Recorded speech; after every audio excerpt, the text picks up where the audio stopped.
Go. Live. This is Hungary for Change. I'm Drew Leifheit, and today we're broadcasting live. It's easy to dismiss those whom we don't agree with in today's modern political landscape, regardless of where you live. But our guest today in Hungary for Change is someone who's chosen to lean into speaking with those who many times don't agree with him. Dávid Bedő is a sitting member of parliament in Hungary. In recent months, instead of focusing on his own re-election, he's been traveling to some of Hungary's smallest towns and villages, many of them long considered Fidesz strongholds, to make a series of videos that he's been posting on social media. Dávid goes to those places to pose questions. He asks locals how satisfied they are with the economy, the quality of their lives, among other subjects, and he listens carefully to their answers. When he hears familiar government talking points, however, he responds calmly, and he pushes back a little bit sometimes with facts, statistics, and respectful counter-arguments. In his video campaign, Dávid is extremely patient and committed to having a chat with everyday people. Today, we'll talk about what he's learned from these conversations, what's surprised him, and what he thinks the prospect for political change is in Hungary in 2026, given that parliamentary elections are scheduled for the 12th of April. Dávid Bedő, welcome to Hungary for Change. Hi there. Thank you for the invitation. Well, hey, thanks for showing up. First of all, Dávid, could you just tell us a little bit about yourself? Yeah, absolutely. So I'm David, 33 years old. I've been a member of the parliament for the past 4 years now.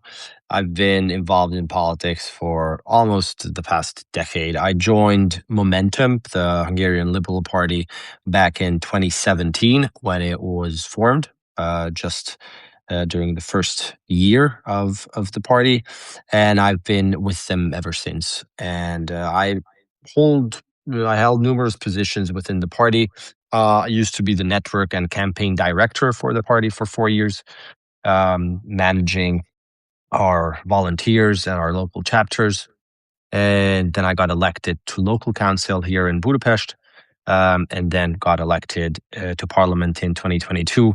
And I've been serving as the party's group leader in parliament. By trade, I'm an economist, so I have a BA International Business, but I'm also currently doing my MA in International Relations. So I think that's about it, to be honest. Wow. Dávid, could you take us back a little bit? You mentioned 2017 when Momentum came to the fore. Could you talk a little bit about how that happened? Yeah, of course. So I'll tell you from my perspective mostly, okay? Because I think that gives you a bit of an insight of why someone like me, a 24-year-old at the time, would join up this freshly formed Liberal Party. So at the end of 2016, that was the first time I heard of Momentum. It has been a grassroots movement even before. The organization was founded in 2015, but it wasn't a party at the time yet. It was just a community, a very small community with like-minded individuals, mostly young, especially young people. And by the end of 2016, I heard of them, and most of the country started hearing about Momentum as well when they decided to start a referendum on the Olympic bid of Budapest. Our government wanted to host the Olympic Games in 2024, and Momentum decided to launch a referendum campaign to stop this Olympic bid. I joined up at the time, so I started out early 2017 helping them gathering signatures, because in order to have a referendum on an issue, you have to get a certain amount of signatures. And Momentum was hugely successful at that. We gathered more than 266,000 signatures just here in Budapest. So it wasn't a national campaign, it was a Budapest-specific campaign. And we gathered almost twice as the amount that is needed for the referendum. And the consequence of that was that the government withdrew the bid for the Olympic Games. So they didn't risk an actual referendum on the matter, but they withdrew the bid. And this was an important milestone in Hungarian democracy, or the lack thereof, because this was one of the few instances where opposition political organization was able to stop something so important for Fidesz. Momentum became hugely popular at the time, and it was dubbed as the new generation in politics, pretty much. The party got formed in May of 2017. I was among the first members, first actual party members, and we quickly decided we were going to run in the 2018 national elections. That election wasn't a very big success for Momentum. We reached 3% on the national election, but after that, our party started a massive increase in popularity. And by the 2019 European election, the party became one of the most dominant opposition parties. We reached 10% in the European election. And in the subsequent local election, Momentum was also, we did also very well.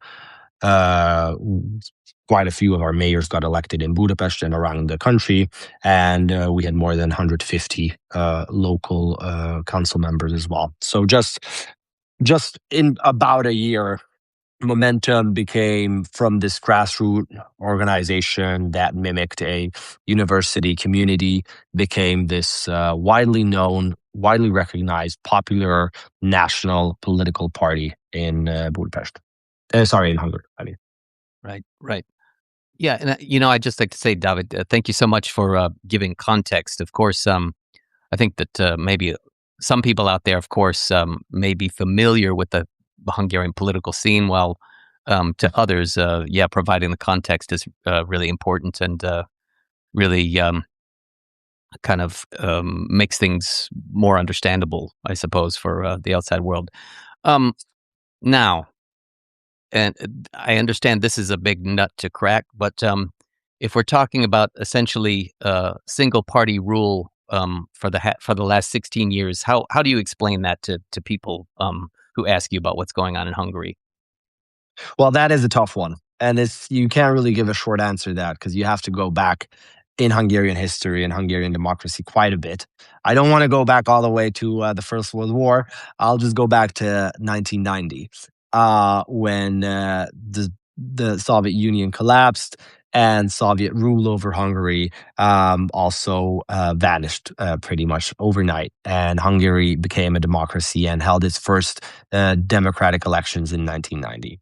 Now, I don't want to get into too much detail in what happened in those times, but one important matter that I wanted to raise is our constitution, because this will come back in the story later on.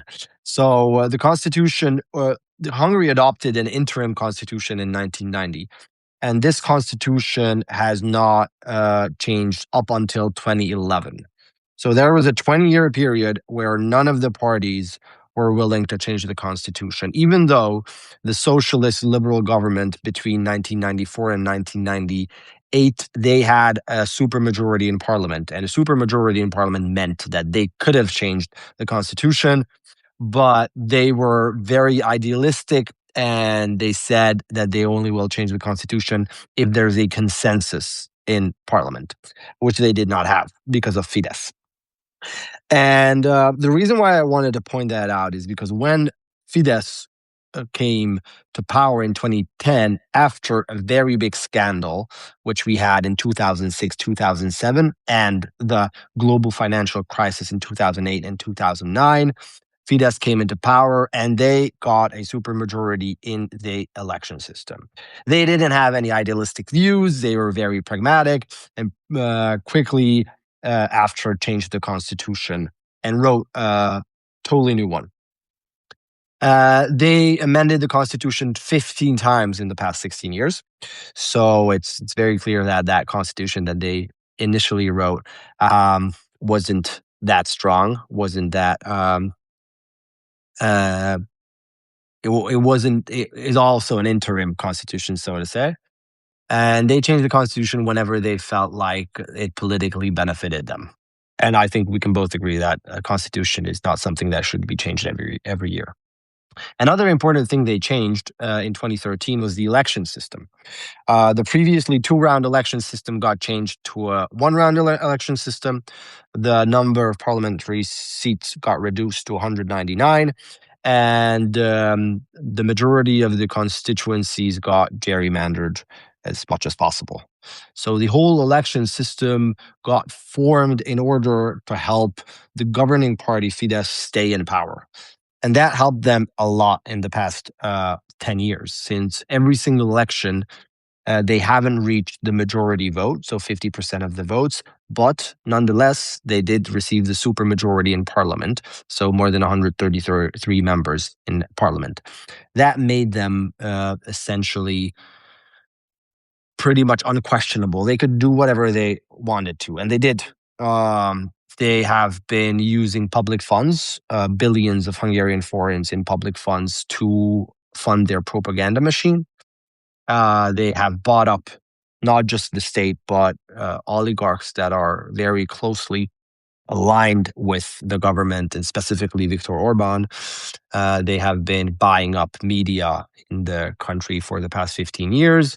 They have also bought up the majority of the economical sector, both in infrastructure, construction, media, and pretty much anything you can imagine. And this made them pretty much an all-powerful state which has their hands everywhere.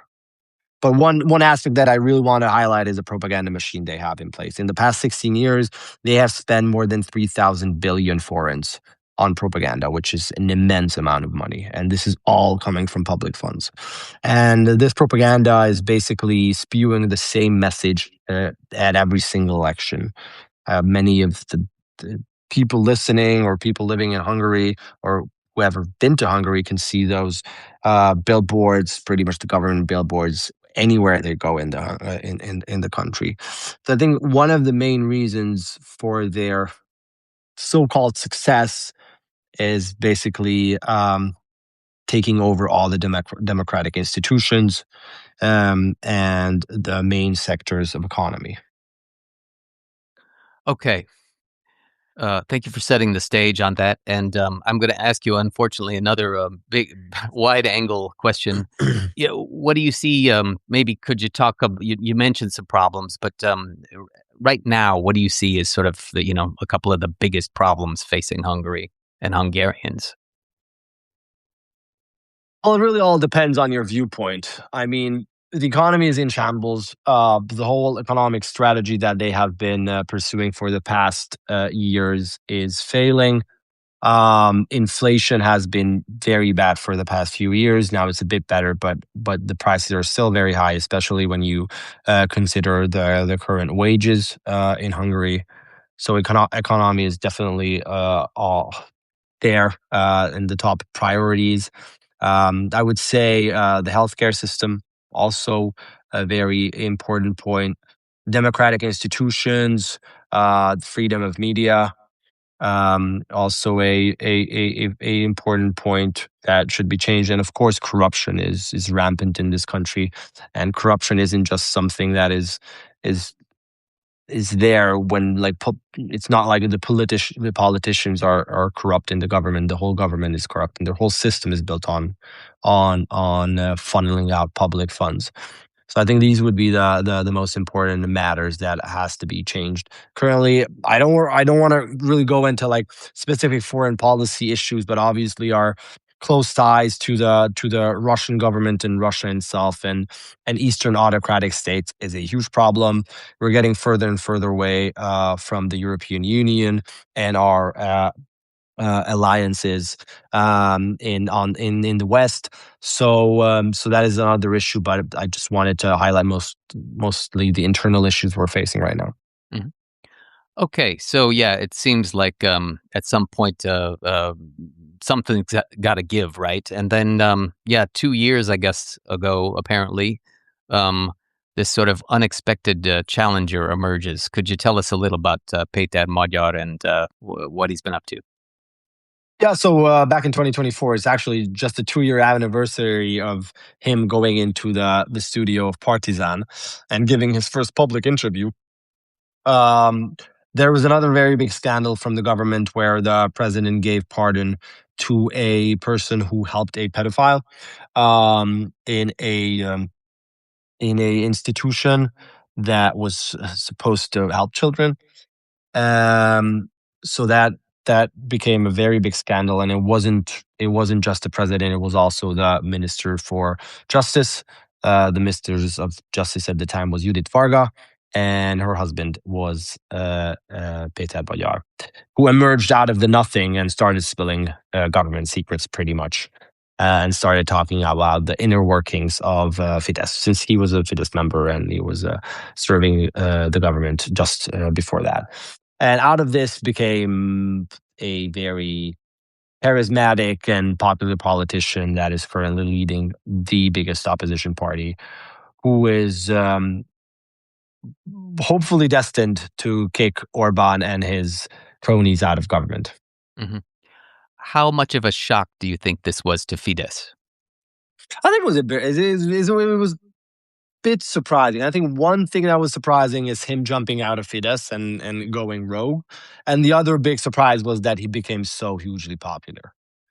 But I think anyone on the opposition side were like clinging for hope. Like they could have trusted anyone who said that like they will change the government, since it's been at the time 14 very desperate years and four failed election on the opposition side. So so I think that's an important aspect that we have to mention. Hmm. Hmm. Yeah, so we see a lot of polling. Of course, sometimes it's about voters who are absolutely going to the polls, etc. And Tisza, Péter Magyar's party, seems to have sometimes a significant lead in some polls. Um, Yeah. what are your thoughts on what this means for momentum and sort of other opposition parties? Well, the thing is, we last year we have decided not to run in the elections at all. So me and my party were not looking to get reelected and not running for office at all. Simply because the electoral system that I mentioned is so skewed towards Fidesz that any opposition party running in this current election basically takes away the chance of governmental change. So we decided to do a very unorthodox decision and a very unorthodox thing, which is being an established party in the parliament, not run on a upcoming national election. So we don't have a problem with it, to be honest. We're really hoping that change will follow. And we are doing everything in our power to help that change and help help the Tisza party gain power right now. That is why I'm also going on the countryside every single week, talking to as many people as I can, especially Fidesz voters. So our whole campaign, our whole past year has been about basically, I mean, we don't want to toot our own horn, but it's basically a self-sacrifice where we're not running an election, but we're still helping another party to get into power, which is very weird in politics. I do understand that, but I think historical times they need historical measures. Mm, mm. Yeah, in a way, it does make me think of the two-party system in the United States. Where Yeah, it's that is very very difficult similar. to for any challengers to get any traction in the political system. I hope that eventually other parties will emerge. Okay, so and what about in terms of you or momentum? Um, uh, what's the process here? Or I mean, is there any communication that goes on with the TISA part? What are your objectives, or how do you hope to influence policy and things like that? Yeah, so our local chapters are in touch with their local chapters. So there's a lot of members in the TISA party who used to be members of other opposition parties, and or just simply they were active in local politics. So we do have a lot of a lot of things in common with them. So we are in touch with them, mostly on the local level, so not on the national leadership level. Momentum is still a political party. we're not running in this election, in the upcoming election, but we do plan to run in the 2029 European election, 2029 local election, 2030 national election. We just think that this current election is really about kicking Orban out of government, and that is why we're willing to make this sacrifice not to run in the upcoming election. But we still will be representing liberal values and the liberal voters of Hungary. And in the party's history, we spend most of our time outside of the parliament. So I don't think we will have a problem with being on the streets again and not in the cushy seats of the parliament, to be honest. Mm. I admire the solidarity. I'm wondering though, do you hear anything? Do any of the opposition parties have any misgivings about Magyar Péter? I mean, yeah, they do. They do. But I think that is only about their own self-interests and nothing else. Gotcha. Okay, David, and you mentioned a little bit your video campaign. Could you tell us about it a little bit? Yeah, so after we decided not to run in the election last June, we were thinking about methods and tools on how we can help the change and how we can help this upcoming election. And one of my ideas was that I am going to visit the villages that are the strongest of strongholds of Fidesz.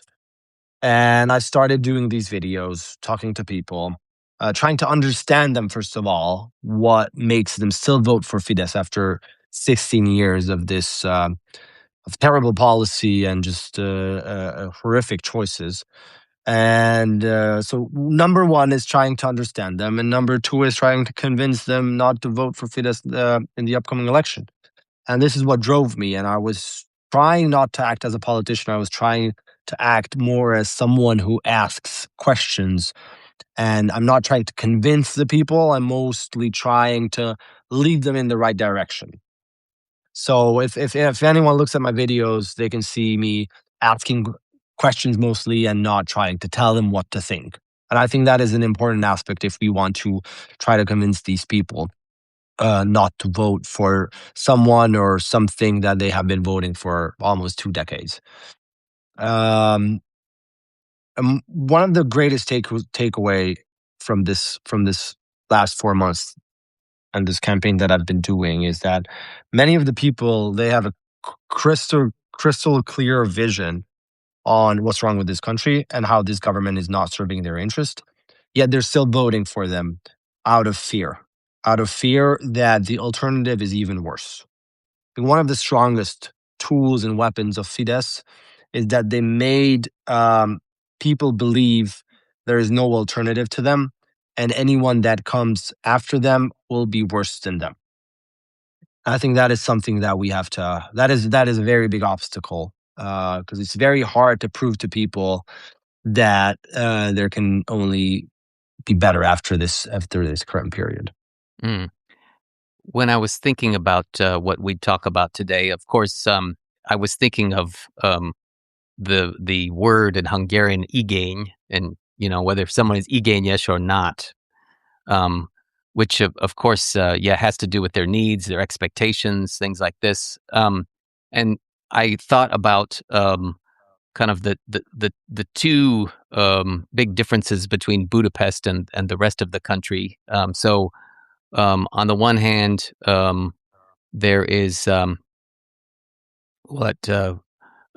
of a generation. There can be a generational gap involved in this, and also kind of an economic gap. My feeling sometimes is that people in the countryside, it's almost like they don't feel they deserve much. What are your thoughts on that? Or you know what I mean? That they're kind of they are just happy with whatever. No, I do they're understand. given. That is true. I don't think they think that they don't deserve much, but they have been living in these conditions for the past 3 decades. So it's not just the past 15 years, but also the past 30 years, and they don't think that anything can get better. And that is a very, very sad thing to see.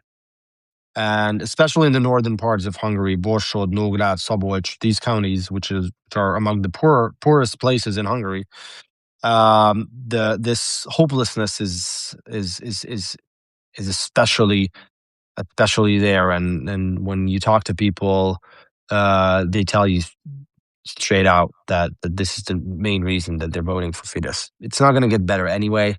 No one cares about them anyway. It doesn't matter who's in government. They are left behind. Hmm. For you, as the person doing these videos, could you maybe describe a scene that, something that's been either, surprising and or enlightening for you? I mean, not a specific scene, but the general feeling of two things. One is that what I already mentioned is the fact that many people still vote for Fidesz, even though they understand that this is terrible for them and for the country, but they do it out of fear that the alternative is even worse. And the other thing is, it's very appalling to see the propaganda machine in effect. You obviously you hear all the messages the government is putting out through their different channels, but it's a different thing to actually hear them back from these people. And they like exactly tell you the same propaganda message they have been hearing day after day in the state TV and in all the other state or quasi-state owned media channels. So that is it's infuriating, to be honest, because they're spending public funds, our money, just in order to stay in power. And these messages are often very, very hateful, and it's always has a common enemy. Right now, it's Ukraine. We had the EU. We had George Soros. We had immigrants. So they always find a public enemy number one that they could attack and put out their hate messages against them. And 90% of these messages are also fake, so they're like not based in reality at all. Currently, the biggest fear, like 70% of the people I meet, this topic come up, is the war. And most of the people believe that Hungary is it's at risk of getting in war and joining the current war in Ukraine in any way. And these people are actually afraid, and that's shocking to see, because they live their life every single day being afraid that this war might affect them. And I think that's disgusting from the part of the government that they're keeping these people afraid and anxious of something that is absolutely unrealistic. And whenever I ask back and ask them, how will Hungary join the war? Like, you see all the other European Union countries, and none of them are at war currently. What do you see? They can't answer this question, but since they're hearing this message every single day, that if not Fidesz is in power, war will break out in Hungary, they start believing it. And it's very, very sad to see, because I think the polarization in this country, the hate among fellow Hungarians is at such a high level, and I think this is one of Fidesz's biggest crimes that they committed against this society and against this country.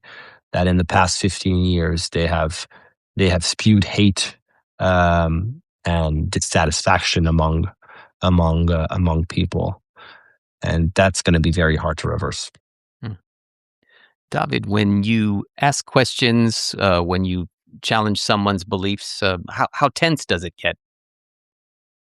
Not that tense, to be honest. It's usually they're very civilized conversations. So I'm always paying attention not to show my anger or dissatisfaction or any of my emotions, and I'm trying to be very unbiased. And so I'm not unbiased. Obviously, I'm very biased, but I'm trying to be very much neutral in terms of my emotions and how I talk to these people, and I'm trying to be empathetic as much as possible, trying to understand their viewpoint and trying to reflect on their thoughts. So I didn't have any conflicts in in during my visits. Only conflict I had was in one of the poorer parts of Hungary, where I accidentally bumped into the member of parliament responsible for the area, the constituency. Well, that was a fun conversation I had with him. But that was the only thing that was more of a conflict to say. Mm, mm. And how successful do you feel you've been either to change minds or at least influence someone a little bit? Hard to say. Very hard to say, I would say, because I talked to these people once, and I do convince a lot of them, but they're still living in those small villages where nothing else really reaches them besides the propaganda. And in order to have like long-term change, I think you have to be part of their lives every single day, and you have to cut them off from the propaganda machine, and that's only possible after a governmental change. Mm. So it's almost like you've been doing some deep research in such areas, and I'm wondering. So, what's your feeling? How do you think Tisza might do in some of these areas? I think they're going to do a lot better than in the last election, how the united opposition did. Um, Even though these villages are like Fidesz strongholds, this dissatisfaction I feel is much higher than before. So we will see. I'm hoping for the best, but they're getting stronger and stronger on the countryside as well. So I think that's a positive thing. Hmm. Pulling back a bit, overall, how would you compare, the Tisza Part's campaign approach and, what the Fidesz has been up to, I don't know, maybe in the last 6 months? I mean, hard to analyze at this point. Tisa is very professional. I think they're doing a great job at keeping focus on what matters and not trying to like put in a lot of different political messages, but like keeping it on point and being in focus of what matters when it comes to governing this country. Fidesz has been all over the place, to be honest. They haven't been this unfocused since I don't know, never probably. So it's really visible that they are being challenged in a meaningful way, I and found it they're like interesting. they have like errors and mistakes after one another. Mm, So that's also interesting to see. mhm.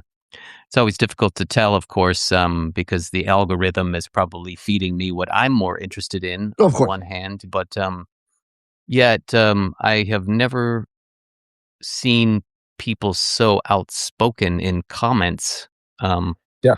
about people suffering, people really not happy with, um, I don't know, I guess the feeling that a lot of money has been stolen from them almost.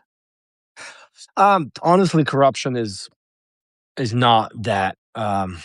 It's not one of their like number one focuses. At least that's my experience. That people don't really care about corruption, which is very sad because I think they don't really understand that they're actually stealing from them, and this money could go on infrastructure projects, on healthcare, on the education system. But unfortunately, corruption has been so much in Hungarian politics for the past 4 decades that people got used to it. And they don't really see the difference between the corruption right now that's going on in the country and the corruption 20 years ago. Um, Obviously, on the opposition side, and strong opposition strongholds and opposition voters, they always bring these up. But no party in Hungary has ever won on campaigning against corruption, which is very sad actually. But that is the truth. Hmm. Hmm. Now, I don't want to get us in trouble, so that's why I am emphasizing the word allegations. But of course, in the last couple of days, we've heard about allegations of high levels of pollution at a Samsung factory in Good, and I'm wondering, when there's something like this, what do people like yourself think about something if it's true? It is true. I mean, I have no problem saying it out loud. It has been blatantly obvious that um, the Samsung factory in Good has been incredibly pollutant on its environment and the people working there. We have been talking about this issue since 2022. Now we have actual proof about it. And we also have proof about it. The government knew about it and they didn't do anything. Back in 2024, me and my fellow MPs and a few volunteers, we went out to the factory and we actually surrounded the factory and closed it down until the police came. Um, and we already talked about it 2 years ago that this factory shouldn't have a license to produce because they are not keeping the laws that should be kept when it comes to producing batteries. So it is infuriating, this new article that came out, and they actually have proof about how the government knew about it. They talked about it, and they still decided not to do anything about it. And they even gave extra subsidies and subsidized the factory in question. Mm, mm. David, of course, it's just another thing that we're hearing about, and it seems like there's been a steady drip of things such as that. And but I also must recall 2022, when there did seem to be a great deal of enthusiasm on the part of the opposition, that maybe the sort of united coalition would be able to defeat Fidesz. Why do you think this time is different, if it is? Well, first and foremost, it's not six parties running; it's one. So back in the day, when the United Coalition ran against Fidesz, there was a lot of internal conflicts between the six parties. Obviously, there were six very different parties. It was already very hard to bring them together, and that really showed during the campaign, during the policies, how much the six parties could cooperate. So that is one important issue, and the other one is I think it's important that Péter Magyar is coming from Fidesz. I think that is a big advantage that they have. And I don't think the enthusiasm is comparable. The 2022 and 2026 enthusiasm is comparable. I think the enthusiasm and the support of Tisza is much greater than we had in 2022. Mm. So you think absolutely Tisza could take this? Absolutely. I think if it would only be up to how many people vote, then Tisza would have much more voters than Fidesz, for sure. Mm. Absolutely. But unfortunately, we know that this government and this system is capable of anything, and they will try to steal this election in any way possible. Mm-hmm. How difficult do you think it will be to change some things if there's a new government? And do you have maybe a couple of wishes that you would express? It all depends on how much they win. If they have a super majority in parliament, anything is possible. If they have a simple majority, then things could get difficult. Even with the super majority, things will get difficult, since, as I mentioned before, this government basically bought up everything in this country. So the so-called deep state is very, very strong and on their side. They have their people everywhere. So it's going to be very hard to govern this country after these elections. My wishes, I think three most important things that should be changed in this country in order to function as a liberal democracy is the election system, the media laws. Uh, it should absolutely, we need new media laws to prevent this kind of propaganda that we have and this kind of state ownership that we have in the media sector. And the third one is justice. Getting all the political criminals in front of a judge and in a courtroom, and punishing the people that has been governing this country for the past 16 years. Do you have any concerns about the budget? I mean, I do, yes, but it's not something that is not solvable. Okay. I think that's like a secondary priority, I would say. Mm-hmm. Of course, it's very important. Absolutely, very, very important. But the thing is, we have approximately 8,000 billion forints in the EU that is currently withheld from Hungary because of rule of law and democracy issues. And after a governmental change, this money could be freed, which is a lot of money. That is almost the third of the fifth of our yearly budget. Mm-hmm. Mm-hmm. And David, what do you think is at stake for Europe? For Europe, well, it's quite simple. Currently, Hungary is a Trojan horse for Russia in the EU, and I think it would benefit the EU very much if there wouldn't be a country vetoing all the common stances and statements of the Union. So I think it's very important from a European perspective to kick Orban out of government. All right. Well, I applaud you on your efforts on your campaign. Thank you. One last question is, I'm just curious what your plans are. Then it must be very odd in a way to kind of campaign but not be running. Yeah, What are you going to be up to? I'm not sure yet. We'll see after the elections. Gotcha. Okay. David, any parting thoughts for those out there who are watching Hungary and wondering what the heck is going to happen? Any parting thoughts? No, not right now. Sorry. Okay. Will you continue your video campaign for a while? Absolutely. Up until the elections. Okay.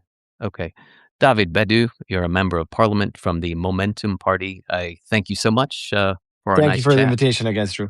All right. Take care. Hope to see you soon. Bye-bye. Thanks, David. Bye. Bye-bye.